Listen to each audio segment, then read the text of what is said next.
We're at 5. It's a last-ditch effort to save a closed church. The neighborhood wants it reopened, but as Stephen Hernandez found, they're facing an unexpected hurdle. My great-grandfather, John Condren, turned the first shovel when that church was built. If you talk to any of these former churchgoers of Mother of Sorrows in Ashtabula, they tell you that building is special. But they're not gathered at this restaurant to reminisce and remember. They're hatching a plan to save it. The only problem? They say the Diocese of Youngstown is standing in their way.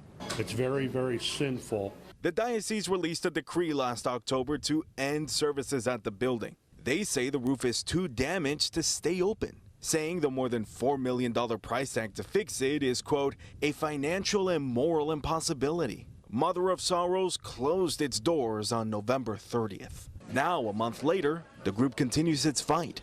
They want to know more about the roof damage and inspect it themselves. Our architect is not allowed in. We're not allowed to see the full report of their architects that they allowed in. It begs the question, are they hiding something?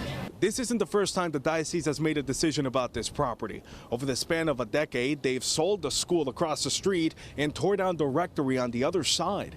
But that was their way of inching themselves to close Mother of Sorrows Church.